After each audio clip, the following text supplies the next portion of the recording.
조금 원칙론적인 부분을 먼저 말씀을 드렸고요. 그 부분에 대해서 구체적으로 적용을 어떻게 할 수 있을까, 적용한 모습은 어떤 것들이 있을까를 준비를 해봤거든요. 한번 같이 보시도록 하겠습니다. 사용자의 유형에 따라, 사용자의 니즈에 따라서 대시보드가 최적화가 되는 것이 필요하다. 서머리 뷰와 저형 리포트인데 사실 조금 다르게 표현을 해봤습니다. 예를 들면 서머리 뷰는 처음에 들어오자마자 전체 실적을 조망하는 홀리스틱한 뷰를 보는 거예요. 여기 보시는 것처럼 이런 서머리 뷰처럼 보이는 거죠. 매출이 됐던 생산이나 품질이나 이런 부분에 대해서 전체적으로 현황을 봅니다. 이건 전사 레벨이 출발이 될 수 있겠습니다. 물론 단 하나의 정답이 있는 건 아닙니다. 표준적인 시나리오라고 보시면 될 것 같고요. 서머리 뷰를 보면 전체적으로 우리 회사가 지금 실적이 어떻구나 보실 수 있고, 그러면 더 깊게 들어가고 싶은 포인트가 반드시 생기죠.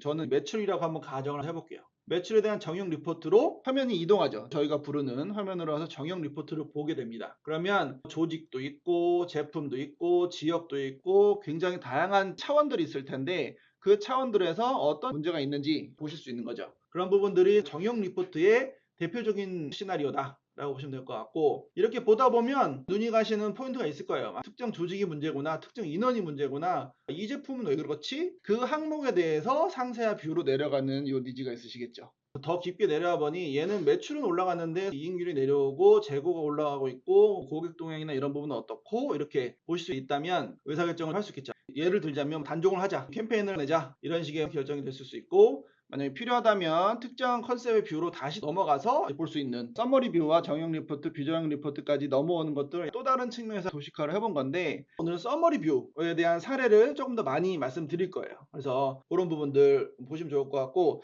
자, 서머리 뷰 예시로 들어가겠습니다. 이쁜 거가 중요한 게 아니라 보고자 하는 내용들이 일목요연하게 잘 보일 수 있고 인사이트가 전달될 수 있으면 좋다. 서머리 뷰에서의 가장 티피컬한 내용은 실적과 추이입니다. 실적 얼마야? 좋아졌어, 나빠졌어?가 사실은 가장 출발인 거죠. 세일즈, 프로핏, 재고, 고객, VOC, 품질 이런 분들 다 보셔야 되잖아요. 그래서 가장 티피컬하게 볼 수 있는 유형을 모아봤어요. 실적이 있고 목표 대비나 전년 대비 숫자가 사실은 이제 출발인 거죠. 평소 수준보다 좋아졌구나 하고 나빠졌구나 알 수 있고, 이제 위에 숫자가 나오고 그 밑에는 라인 차트로 놓은 겁니다. 라인 차트도 복잡하게 숫자를 놓는 거는 시각화 관점에서는 별로 추천드리지 않을 것 같아요. 너무 시선이 분산되고 과도한 데이터가 숫자에서 디스트랙션이 생긴다는 거죠. 그리고 진한 색은 올해고 연한 회색은 작년입니다. 전년 대비가 굉장히 쉽게 보이죠. 6월부터 11월까지 전반적으로 올라가고 있는데 12월은 꺾였네, 이렇게 이제 보이는, 이 경우도 봐야 하는 라인을 더 두드러지게 표현했죠. 더 진하게 클리어하게 전년이 됐던 목표였던 비교 대상이 되는 지표 이런 거는 채도가 낮게 표현을 했습니다. 별거 아닌데 이렇게 놓고 보면 딱 눈에 가는 게 두 개입니다. 숫자가 얼마인지 보이고 전년 대비해서는 전반적으로 올라가는데 12월에 많이 꺾였구나, 소집을 한번 해봐야 되겠네, 이런 생각이 드는 거죠.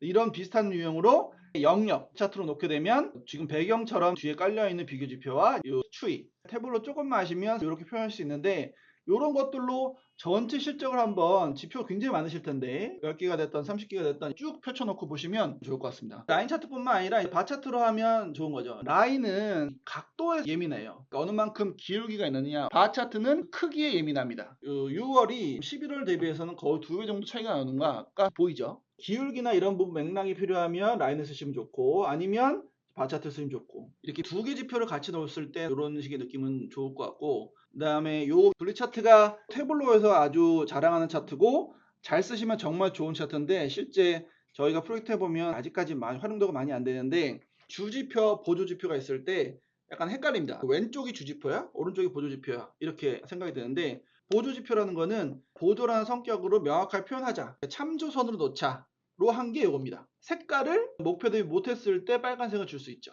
빨간색이 연달아서 발생하는 경우를 이렇게 표현할 수 있습니다. 만약에 오른쪽처럼 차트의 넓이 자체를 주지표와 보조지표로 나눠서 하는데 비교 기준을 넘느냐 안 넘느냐를 사실 표현하기는 쉬운데, 분리 차트를 쓰시면 2달 연속, 3달 연속 빨간색이 딱 눈에 띄잖아요. 이런 것들을 활용해서 전체 실적에 대해서 주지표와 보조지표를 따로 놓고 서머리 뷰를 출발해 보시면 어떨까라고 생각이 들고요. 이게 좀 전에 말씀드렸던 실적과 추이를 또 다른 형태로 놓은 거예요. 지금 보시면 10개 정도의 지표가 있습니다. 아마 요거는 제약적이었던 것 같은데 목표를 이런 식으로 놓은 거죠. 어느 만큼 달라가고 있는지, 목표를 넘었는지 안 넘었는지를 딱 보면 전체 메이저 10개 지표 중에 목표 달성 못한 게 6개 이렇게 보이죠. 얘는 이제 음수의 의미가 있으니까 넘을수록 안 좋은 거다 이렇게 된 거니까 내가 관리하는 지표가 30개인데 그 중에 목표를 다 한 게 15개, 20개고 나머지가 안 됐구나 라는 거를 딱 볼 수 있는 이런 느낌. 분리 차트를 조금 더 시원시원하게 썼고 거기서 추이를 이제 놓는 이런 느낌. 이거는 초급, 중급까지만 들으셔도 표현할 수 있을 겁니다. 그리고 각각의 지표는 데이터 원본이 달라도 상관없습니다. 특정 시점에 따라서 전체 실적을 보는 거다 보니까 블렌딩하고 데이터를 엮고 드릴다운할 필요는 없는 거죠. 또 하나 썸머리 뷰의 예시는 요거는 약간 특정 경우일 텐데 공장 도면이나 혹은 지도도 될 수 있고 이미지를 깔고 그 위에 차트를 올려서 전체적인 실적을 조망하는 것도 굉장히 좋을 것 같아요. 이건 모든 경우에 해당되는 건 아닌 것 같습니다만 유통이 됐던 제조가 됐던 지리적인 부분들의 의미를 같이 보실 때는 굉장히 좋을 것 같은데 특정 전체 공정상의 상황을 이렇게 표현한 거죠. 오른쪽에 보면 특징이 뭐냐면 주황색의 비중이 월등히 높고 왼쪽이나 가운데는 초록색의 비중이 높죠. 표로 보면 그 패턴을 읽을 수가 없죠. 이런 방식으로 출발하셔도 괜찮을 것 같아요. 요거는 서머리 뷰 치고는 필터를 좀 닿는데 정답이 있는 건 아니라고 생각합니다. 필터를 무조건 빼야 된다. 이건 아니죠. 만약에 필요하다면 내가 보고자 하는 제품이 됐던 조직이 됐던 위치가 됐던 필터링하면서 보겠다라고 하면 얼마든지 표현하실 수 있을 것 같습니다. 또 하나의 서머리 뷰 예시인데 마케팅 쪽이고 메일을 한 100분한테 뿌리면 50분이 열고 10분이 클릭을 하고 두세 분이 견적을 내고 이렇게 티피컬하게 흘러가잖아요. 이렇게 단계가 있는 경우에는 그 단계를 대시보드에서 표현하는 것도 괜찮아요. 여기 보시는 것처럼 토탈 센트 이메일이라고 해서 전체 메일이 나간 게 3,200만이고 실제 딜리버리 된 거는 3,210만이고 오픈된 게 얼마고 클릭이 된 결과가 있을 때 그 각각 결과 값에 대해서 전환율까지도 실제 프로세스가 있을 때 프로세스의 느낌을 대시보드로 그대로 옮긴 거죠. 생각의 흐름을 대시보드의 순서대로 입힘으로써 활용도 높게 적용될 수 있도록 만든 거. 예를 들면 서비스 리퀘스트를 받았을 때 받은 것 중에 어느 만큼 처리 중이고 어느 만큼 완료가 됐고 이런 흐름이 있다고 치면 그거를 아예 그렇게 표현하는 것도 좋을 것 같습니다. 서머리 뷰의 또 하나의 예시는 임원회의, 주간 경영회의에 기존에 보셨던 내용을 그대로 대시보드를 만들겠다. BI가 아시겠지만 미션 크리티컬한 시스템은 아니다라고도 말씀을 하시잖아요. 업무가 멈추진 않죠. 그렇기 때문에 이거를 어떻게 활성화시킬 거냐라는 고민도 많이 하시는데 그럴 때 가장 좋은 아이디어 중에 하나가 경영회의, 모든 임원분들이 보시는 화면에서 띄워놓고 회의를 하는 거죠. 그러면 이 숫자는 계속적으로 활용이 되고 다른 분들도 볼 수밖에 없어요. 예전에 저희가 프로젝트를 할 때 한 업체한테 이런 대시보드를 만들어 드리고 나왔는데 1년 반 뒤에 어떤 점이 좋아졌습니까? 라고 했더니 예전에는 재고를 맞춰라 해도 안 맞던 게 이제 재고가 맞아지기 시작했어 라고 말씀을 주셨어요. 굉장히 큰 소득이라고 생각합니다. 재고 숫자를 이 자료로 계속 보기 시작했다는 거죠.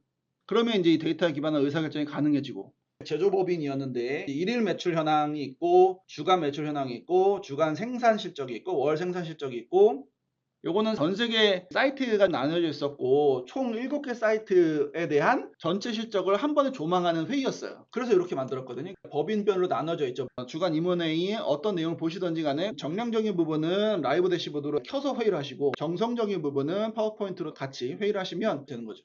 이것도 서머리 뷰의 하나의 훌륭한 예시가 될 것 같고요. 차트를 하나만 더 말씀드리면 만약에 일자별로 표현한다고 치면 이렇게 하시는 경우가 있지만 일자별 실적을 쭉 펼치면 지렁이처럼 될 확률이 거의 99%가 아닐까 싶어요. 오르락내리락 당연히 하죠. 주말에 내려가고 추석 때 내려가고 일 목표는 없어도 월 목표도 있으니까 요거를 누적 차트로 바꿨습니다. 이 흐름이 쭉 올라가면서 월 목표를 어느 만큼 쫓아가고 있는지 짙은 라인이 실적이고 배경에 깔려 있는 게 목표의 누적 값일 거예요. 그러면 전체적으로 실적에 쫓아가고 있고 월 목표에 문제 없다라고 지금 보이죠. 이런 식의 누적 기반의 데일리 실적 추이도 같이 보셔도 좋을 것 같고요. 또 하나 재밌는 거는 텍스트면 텍스트. 예를 들면 법인 동향이 있어요. 혹은 고객 동향이 있어요. 이거를 텍스트로 올려놓으면 예전에 L사 고객에서 뭐라고 그랬지? 어떤 상황이 있었지? 라를 사실 텍스트로 하려면 2주 전, 3주 전 임원회의 문서를 찾아서 여실 수밖에 없어요. 근데 어떤 형식으로든지 간에 정성적인 부분들을 텍스트로 업로드를 하시고 데이터화해서 관리하시게 되면 특정 법인 단으로 뭔가를 누른다던가 지난주 혹은 지지난주 내용을 올리면 거기서 과거 실적을 보실 수 있는데 이 A라는 법인이 지지난주에 어떤 상황이었지? 혹은 특정 부서가 전략과제들을 위클리 보고를 한다고 쳤어요. 지지난주에 뭐 했지? 라고 해서 찾아 들어가면 이제 바로바로 찾아지는 거죠. 이걸 대시보드로 보실 수 있죠. 데이터를 제대로 쌓기만 한다면 주요 키워드를 회의에 올려놓고 과거 데이터 찾아서 보고 A라는 조직의 10주에 대해서 멘트를 비교해 본다던가 하실 때도 활용도가 높기 때문에 이렇게 한번 보시면 좋을 것 같습니다. 계속 여러 가지 형태의 서머리 뷰를 말씀드리고 있습니다. 지금 이 화면 같은 경우에는 여러 지표를 놨어요. 매출에 대해서도 놨고 수익, 판매 수량, 판매액, 수익성, 고객에 대해서 놓았는데 구체적인 숫자가 있고 뒤에 배경처럼 그 추이를 깔았어요. 근데 이것도 전체 평균이 얼마고 모든 숫자를 보지 않아도 이렇게 오르락내리락 하면서 지금 0.1이라는 게 좋아진 건지 나빠진 건지 평균보다 어떤 상황인 건지 이런 부분들을 눈으로 보면 확인되죠. 영역 차트를 뒤에 배경처럼 깔아놨는데 경영정보 대시보드에서 드롭다운 필터를 활용해도 괜찮습니다. 앞에서 말씀드린 대로 요약 서머리를 넣고 필터 화면을 따로 빼겠다 라고 하면 그렇게 만드시면 좋을 것 같고, 이 화면에서 기본적인 부분들은 다 보겠다라고 하면 필터를 넣으셔도 되는 것 같고요. 다만 예시로 드린 거는 필터가 많은 화면들은 아니에요. 지금 어떻게 될지 모르겠다고 한다면 서머리 뷰를 가지고 정형 리포트를 가지고 점점점 내려가는 요 느낌으로 화면들을 나누어서 필요에 따라서 쭉 내려가고 다시 올라가고 이렇게 보시는 흐름을 한번 준용해 보시면 좋을 것 같습니다. 여기서는 꼭 말씀드리고 싶은 포인트가 뭐냐면, 지금까지는 약간 숫자가 얼마인지 흐름을 주요 내용으로 얘기했는데 주요 내용 중에 안 빠지는 게 뭐냐면 탑5, 탑10의 아이템들, 제품도 있고 조직도 있고 고객도 있고 굉장히 다양한 것들이 있죠. 이거를 왜 같이 봐야 되냐면 항상 전사 실적은 매출에 대한 공헌도가 높은 상위 탑5, 탑10의 실적이 어느 만큼 발생하느냐가 좌지우지하는 경우가 많죠. 롱테일이 그렇고 파레토 차트가 그렇잖아요. 얘네들이 사실 항상 매출이 어느 정도 받쳐줘야만 매출이 나오는 부분들이 많기 때문에 위에는 요약이 있고 그 밑에는 상품 중분류별로 탑5를 놓은 거예요. 그 다음에 이런 스파크 라인을 통해서 흐름을 보고 여기까지가 요약이다 라고 생각해서 만든 건데 이것도 너무너무 괜찮은 대시보드라고 생각합니다. 그 다음에 오른쪽으로는 최대 구매 고객이 있고요. 요거를 좀 확장하면 이렇게까지도 보실 수 있어요. 상단에는 요약을 놓습니다. 세일즈 넣고 프로핏 넣고 마진 넣고, 그 다음에는 제품 군단으로 어느 만큼 실적들이 잘 나오고 있는 게 너무 중요해 라고 하면 그걸 아예 펼쳐 놓은 거죠.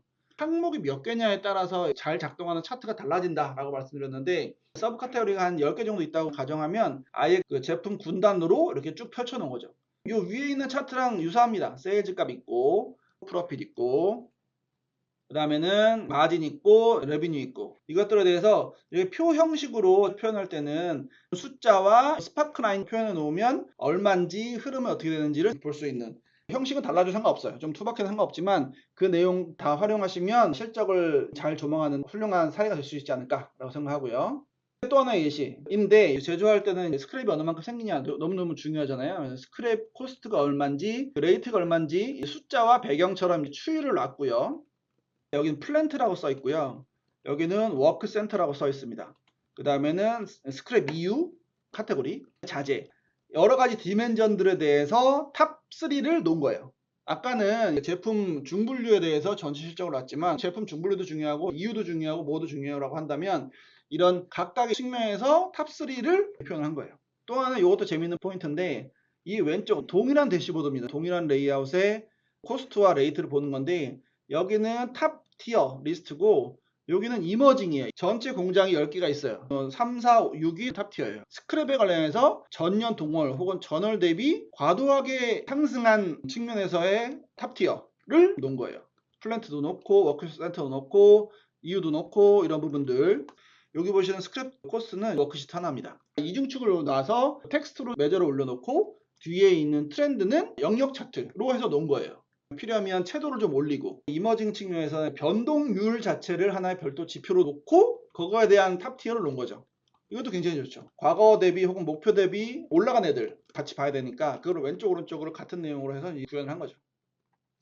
자, 여기까지가 서머리뷰였습니다. 아주 심플하면서도 숫자가 얼마인지 추이를 보고 현황을 조망할 수 있는 굉장히 다양한 방식 서머리뷰의 예시였고, 서머리뷰를 실적 확인했으면 드릴다운 해야죠. 매출 쪽으로 한번 더 가보자 라고 해서 내려간다면 이런 느낌 가능하실 것 같아요. 지금 보시는 것처럼 요거는 정형 리포트 하나 예시인데 여러 외제차 브랜드들이 보이시잖아요. 외제차 브랜드들 단으로 자동차 판매 수량이에요. 이 대시보드에 나오는 지표는 판매 수량 하나밖에 없어요. 판매밖에 없는데 굉장히 여러 측면으로 드릴다운리스트로 만든 거죠. 처음 설명드린 거에서 기억하실지 모르겠지만 굉장히 다양한 차원들을 펼쳐놓고 인터랙티브하게 볼 수 있도록 하는 게 필요하다라고 말씀드렸는데 요거 딱 그렇게 구성된 거죠. 여기 왼쪽에 아래에 보시면 모델이 있고 지역이 있고 남녀 성별이 있고 연령대가 있고 예를 들면 경기도를 누르면 경기도 레벨로 다 바뀌겠죠. 그럼 경기도에서 많이 팔리는 모델이 뭐야? 경기도에 사는 30대를 누르면 경기도의 30대 여자분들이 많이 팔리는 모델은 뭐야? 이렇게 된다던가 혹은 거꾸로 예를 들면 BMW 520을 누르면 어느 지역에 많이 팔리는 거야? 이렇게 할 수 있는 거죠. 그래서 하나의 지표에 대해서 여러 디멘전으로 드릴다운해서 문제 영역을 찾고 더 관리가 필요한 영역을 찾고 이렇게 보시는 게 굉장히 티피컬한 시나리오인데 지금 이 화면이 딱 그렇습니다. 또 다른 예시로 한번 넘어가 볼게요. 이거는 물류 출하 관련된 부분인데 상단에 요약을 놓습니다. 대시보드를 들어오면 사람의 시선이 왼쪽 위에서부터 우하기로 이렇게 흘러 내려간다고 해요. 그러면 왼쪽 위에 이 대시보드가 표현하고자 하는 메시지가 딱 던져져야 돼요. 여기도 보면 물류를 가지고 당의 누적 숫자가 있고 당월 숫자가 있고 그러면 누적 숫자 측면에서는 전년 대비 어떤지 그 다음에 전월 대비해서는 당월이 어떤지 지금 요약이 쭉 펼쳐져 있고 여기도 사실은 물동량 하나의 지표예요. 하나의 지표로 당연히 얼마든지 많은 내용을 보실 수 있어요. 전년 대비, 전월 대비, 전년 동월 대비 항상 이런 측면 많죠. 추석인데 8월이랑 비교하는 거 의미 없어. 당연히 그렇죠. 추석이면 전년 추석이랑 비교를 해야 되니까. 여기도 아까 처음에 보여드린 것처럼 선명하게 라인 차트와 올해 실적 의미를 표현하고 그 다음에 뒤에 배경처럼 영역 차트와 라인 차트를 이중축 쓴 것 뿐입니다. 채도를 좀 올려서 쓴 거고요. 그 다음에 요일별로 패턴을 놓고 보고 일자별 패턴 그러니까 하나의 지표도 패턴을 잡기 위해서 숏텀, 미드텀, 롱텀에 대한 추이를 본다던가 요일별, 일자별 추이를 본다던가 얼마든지 추가적으로 볼 수 있는 내용들이 있을 텐데 보시면 좋을 것 같습니다. 또 다른 정형 리포트 예시인데 이거는 조금 다른 측면입니다. 아까는 하나의 지표에 대해서 여러 차원을 보는 정형 리포트를 말씀드렸고 지금 이거는 예를 들면 구매 쪽 실적을 봤어요. 전체 구매량이나 구매 절감액을 봤다고 쳤을 때 더 깊게 내려가면 거래하고 있는 500개 되는 서플라이어들에 대해서 어떤 서플라이어가 어떤 볼륨으로 거래를 하고 있고 각 거래처마다 어느 만큼 구매 절감이 일어났고 구매에 대한 종속이 있다던가 또 다른 관리적인 지표들을 놓고 보면 이건 굉장히 많죠. 서플라이어가 한 몇백 개 된다는 얘기로 보이는데 이렇게 쭉 전체 항목에 대해서 나래비를 세우고 구매액이 큰 만큼 세이빙도 많이 되는 거야? 당연히 사실 그렇게 봐야 되는데 지금 보시면 그렇지 않죠. 요게 구매액은 많은데 세이빙 금액이 전혀 없죠. 이 숫자가 팩트라고 치면 이렇게 대시보드를 만들면 그 구매 절감액으로 소트를 하면 어떤 애들이 구매 절감이 많이 됐지? 뭐 이렇게 보신다던가 여러 지표가 있다고 했을 때 그 지표들이 전체적으로 잘 조율이 되고 있느냐를 보기 위한 정형 리포트라고 보시면 될 것 같은데 요거 워크시트 하나로도 만들 수 있는 겁니다. 전체 리스트에 대해서 심플한 형태입니다만 이 조직에 대해서 무수히 많은 제품에 대해서 구매 거래처에 대해서 고객에 대해서 굉장히 복합적으로 봐야 하는 여러 매출, 이익, 품질, 리스크 이런 부분들을 나래비 세워놓고 오면 매출이 높은데 리스크가 높은 건 아니야? 혹은 리스크가 높은 애들이 어떤 특징이 있어? 이런 걸 볼 수 있는 정형 리포트 예시도 좀 괜찮습니다. 보신 것처럼 전체 특정 차원에 대해서 리스트업을 하는데 근데 얘는 전체 항목에 대해서 하나하나 보기 좋은데 전체를 한 판으로 보기가 어렵잖아요. 그럴 때 스캐터 차트를 전체 리스트랑 같이 놓고 보시면 그것도 괜찮아요. 그러니까 전체적으로 놓고 봤을 때 요거는 수율이에요. 재료를 넣었을 때 어느 만큼 낭비되는 거 없이 완제품으로 나오느냐 요거에 대한 부분일 텐데 목표 대비와 전년 대비로 X축 Y축을 놨습니다. 그러면 이제 우상기는 목표 대비도 좋고 전년 대비도 올라간 애들이 되는 거죠. X축 Y축은 얼마든지 바꿀 수 있을 것 같아요. 그러니까 판매량과 단가 이렇게 할 수 있겠죠. 그럼 당연히 판매량도 많고 단가도 높은 애들이고 여기는 단가는 높은데 판매량이 낮은 애들이고 단가를 좀 낮춰서라도 많이 팔려고 해봐 라는 방향을 줄 수 있는 그래서 특정 디멘전에 대해서 여기도 마찬가지로 제품 놓을 수 있고 조직도 놓을 수 있고 고객도 놓을 수 있고 영업사원도 놓을 수 있고 전체 한 판의 경향을 보고 개별 항목의 리스트를 보고 이렇게 보실 수도 있겠습니다. 저형 리포트의 또 하나의 예시는 특이한 니즈가 있으시면 이렇게도 표현할 수 있는데 예를 들면 전체 사이트가 혹은 본부가 11개가 있다고 치겠습니다. 이걸 하나하나 필터를 눌러가면서도 할 수 있지만 이걸 다 펼쳐오는 걸로 화면을 만들 수도 있겠습니다. 그러면 정형 리포트이면서 동시에 서머리 뷰일 수도 있을 것 같은데 전체 화면을 놓고 누를 필요가 없는 거죠. 인천에 대해서 세계 지표, 창원, 전주 이런 등의 전체 실적의 추이와 전년 추이를 이제 놓고 빠진 데 없나? 를 눈만 이렇게 쭉 돌려가면서 볼 수 있는 정형 리포트 예시인 것 같아요. 이것도 잘 만든 화면의 예시라고 보시면 될 것 같고요. 자, 여기까지가 정형 리포트였습니다. 정형 리포트까지 보면 특정 항목을 보고 싶죠. 인천 특정 A라인 문제네.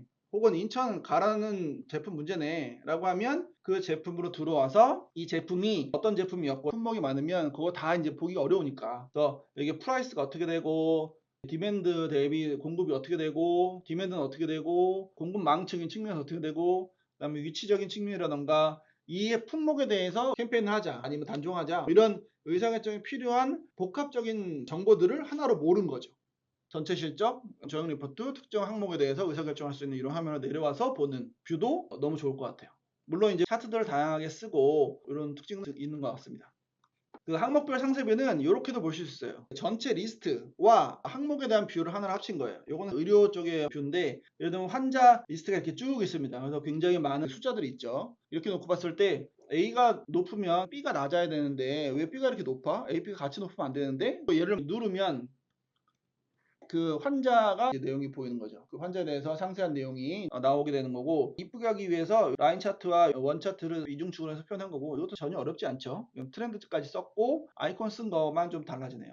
구체적으로 내려가서 특정 고객, 특정 영업사원, 특정 조직 혹은 특정 제품 볼 때는 이렇게 리스트를 위에서 보고 눌러가면서 이제 상세 내용을 밑에서 확인하는 이런 것도 괜찮은 예시가 될 것 같습니다.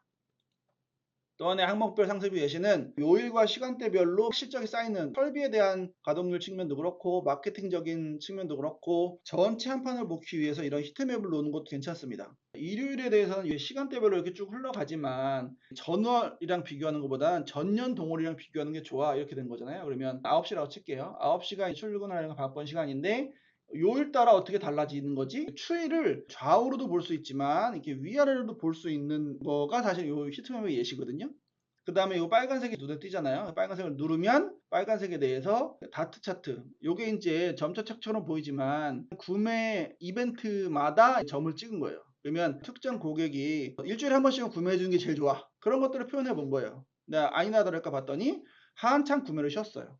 이 고객과 비슷한 고객한테는 캠페인을 해볼까? 이런 걸 찾아주는, 이거 괜찮은 대시보드 예시가 될 것 같습니다. 자, 특정 컨셉 뷰까지 지금 갔습니다. 이렇게까지 점점 내려가면 끝이 아니고 얼마든지 필요하면 맥락에 따라서 대시보드를 추가적으로 만들 수 있죠. 이거 뭐냐면 왼쪽과 오른쪽을 동일한 차트 유형으로 만들어 놓고 비교하겠다 이거예요. 왼쪽은 추가적으로 분석하고자 하는 매장이에요. 오른쪽은 1등 매장. 그 매장 간의 실적을 비교할 때 고객의 구성은 어떻게 달라지고 방문 고객의 행동 반경이라던가 고객의 특성이라던가 이거를 좌우로 비교해 보는 거죠.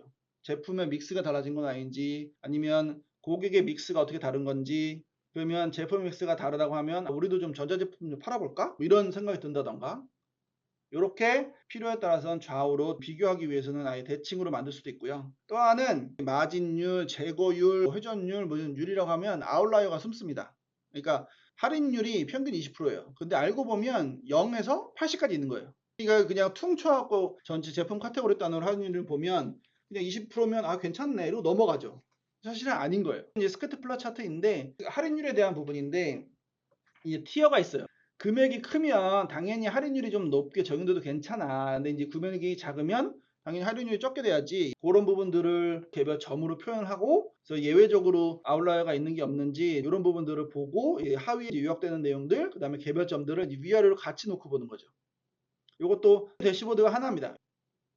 이제 아까 잠깐 말씀드린 대로 BI가 미션 크리티컬한 시스템은 아니라고 또 볼 수도 있기 때문에 데이터를 계속적으로 노출하고 강제를 하려면 본부장실 앞에 복도나 혹은 건물 입구에나 TV에다가 이런 분석 화면을 띄워놓은 경우가 있어요. 키오스크 BI라고도 부르기도 하고, 그래서 그런 거 할 때는 조금 더 수려하게 전광판 뷰를 만들어서 전체적으로 요약을 하고 탑 티어, 그 다음에 바텀 티어를 이렇게 놓는 걸로 하실 수도 있겠습니다.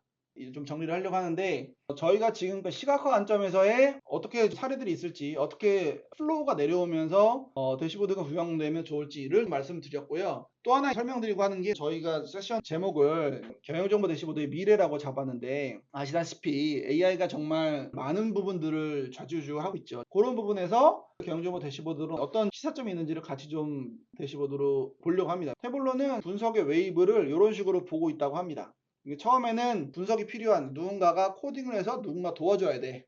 그 다음이 셀프 서비스 BI. 누구든지 내가 원하는 분석은 내가 직접 할 수 있어야 돼. 그래야 의존하지 않고 민첩하게 볼 수 있어 로 가는데, 그 다음에 태블로가 바라보는 분석 관점에서 AI는 가장 주요한 키워드를 퍼스널라이제이션으로 잡았더라고요.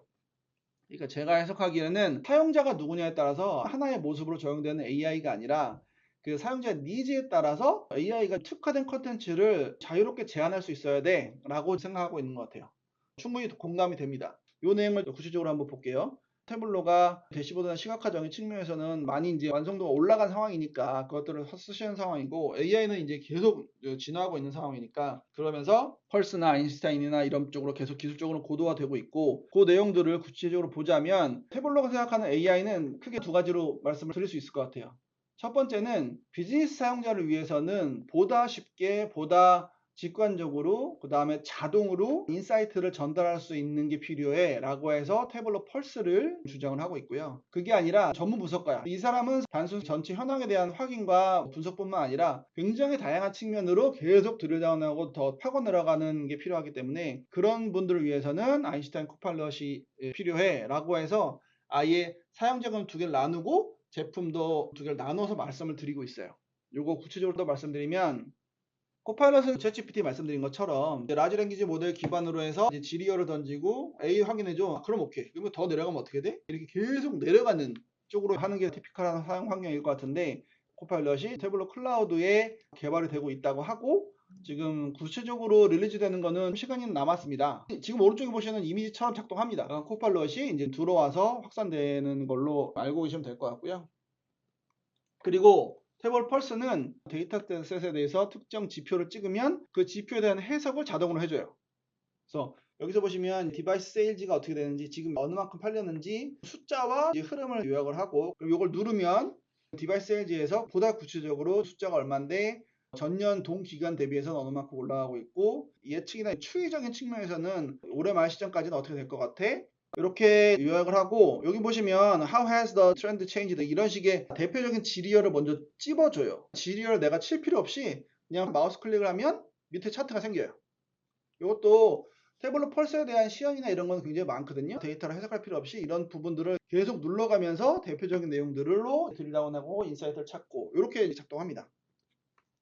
이게 펄스를 만드는 화면인데, 그러니까 데이터셋을 연결하면 내가 보고자 하는 지표가 뭐야. 나는 사망자 수를 한번 트래킹하고 싶어. 사망자 수는 썸 관점으로 봐야 되고, 이제 데이트 관점이 뭐가 있어야 되고, 그 다음에 주요한 디멘전은 뭐야. 나는 시도별로, 도로 형태별로, 날씨별로 이런 부분들에 대해서 사망자 추이를 보고 싶어 라고 이런 걸 누르면 오른쪽에 보시는 걸 자동으로 만들어 준다는 거죠. 특히나 장점이 뭐냐면 모바일에서 굉장히 사용자 친화적으로 그냥 바로 보여요. 이렇게 놓고 보면 뭐랑 비슷하세요? 서머리 뷰랑 굉장히 비슷하죠. 카드 지표처럼 생겼고 숫자가 얼마인지 좋아지는지 나빠지는지 자동으로 만들어주면 모바일로 바로 볼 수 있게. 저는 경영정보 시스템 EIS가 AI적으로 넘어간다면 우선 생각할 수 있는 모습과 아웃풋 이미지는 이런 건 것 같습니다. 그 다음에는 슬랙입니다. 슬랙. 제가 분석을 하면 분석에 대한 내용을 실무에 활용을 해야 되잖아요. 이 실무에 활용하려면 메일을 키고 혹은 전화를 하고 이 내용을 다시 설명을 하고 이래야 되죠. 여기 굉장히 좋은 문구가 One Workflow, Insight Grows 이렇게 하는데, 업무가 자연스럽게 계속적으로 흘러나가면 인사이트가 굉장히 쉽게 퍼지고 확산되고 적용되고 할 수 있다는 거죠. 그런 측면에서 단톡방에 내가 분석하는 화면이 있어요. 근데 얘가 좀 이상해. 바로 물어보면 거기에 대해서 답변을 받고, 야 이걸 관리해보자 라고 해서 뭔가 오더를 내리고, 요 분석과 업무가 심리싸게 예정된다는 거죠. 그런 게 지금 슬랙을 통해서 적용되는 장점이다 라고 말씀드리고 있을 것 같고, 제가 이런 경영정보 시스템의 장점을 두 개를 말씀드린다고 치면, 하나는 액셔너블 BI라고 분석을 했으면 그 다음에 해야 되는 액션들을 잡아주는 거죠. 예를 들면 대시보드를 봤을 때 A라는 지역이 판매가 부진해요. 유통단계 PSR을 본다던가 인스토어를 상당을 본다던가 경쟁사를 본다던가 요 세 개의 활동을 하자라고 잡아놓고 이걸 무조건 돌리는 거예요. 항상 영업은 많이 팔려고 하고 재무는 수익성 얘기하고 있고 오퍼레이션은 재고 얘기하고 있고, 여러 가지 측면에서 총합적으로 보면 일관된 경영 전략이나 전투 체력 관점이 적용할 수 있다라고 말씀드릴 수 있을 것 같고요.